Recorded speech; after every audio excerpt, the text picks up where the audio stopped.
Hey, I'm Laura Jensen with Meishan Preservation at Jensen Reserve.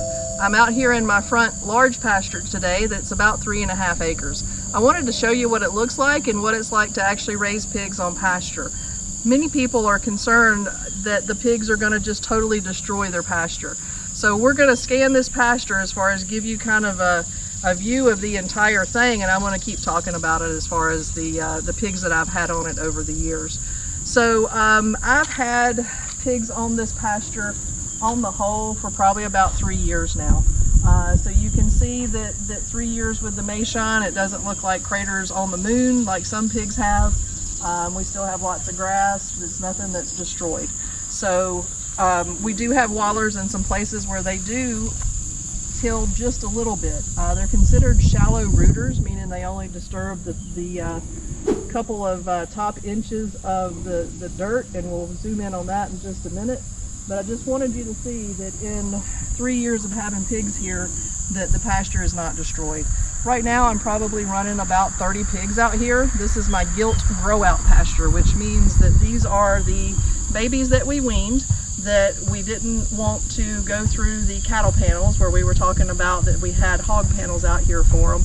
And now we've let them loose to just kind of grow out and be what they're going to be here. So we're going to step over here to the waller, let you look at that, and then we'll look at some of these shallow rooting areas. So see you over there. All right, so now I'm over at the waller in the big pasture, and everybody picks on me on how I say waller, and that's just fine. You can too. So for all the pigs we have out here, they essentially have made this area to cool off in the summertime. We're filming this video in August, so we just came off of 100-degree days in July, and they managed just fine out here. We've got to fill it up this morning. You see that they've made one down there and then a little space up here. But for the number of pigs that are out here, that's about right on the size. I actually didn't do anything to create this. The pigs did it all themselves. So we'll fill it up with water this morning, make sure they're good for the heat this afternoon, and we'll just keep trucking right along. So there you have it. There's what it's like to have the pigs make a waller to fit the number of pigs on the pasture. So now let's move over to the shallow rooting areas. All right, here we are with my herd that I have out here on my big front pasture, and we have one of their areas that's what I call a shallow rooting area. So a lot of breeds of pigs will actually tear up the ground, the pastures. They make it barren. They make it look like craters on the moon is the common expression. So this is what you typically see with the Meishan, is they've turned over the top few inches looking for grubs and things like that, but they're not making giant holes and destroying the pasture. In fact, if we will pull them off of this pasture, you'll find that the grass will take back over. And other than a little roughness, depending on like your lawnmower or your tractor when you mow it or go over it, you're not going to see any sort of significant change in your land.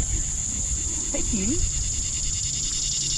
So these pigs, I'm going to go ahead and just talk about them while they're here. If you see this one with the rectangular tag on the left ear, if you've been following my videos, you know that means that that's a feeder pig. We actually put 2 litters in service for nothing but feeder pigs, so we can finally get ahead of this meat business where there's more demand than we can provide product for. So these guys, anything with the yellow rectangles, even the blue rectangles, are all feeder pigs, and they'll run through the store at about 15 months old, which will make them probably fall of next year. So thank you guys for watching. I'm always happy to talk about my pigs. If I can answer any questions, let me know, and we'll see you on the next video. Thanks.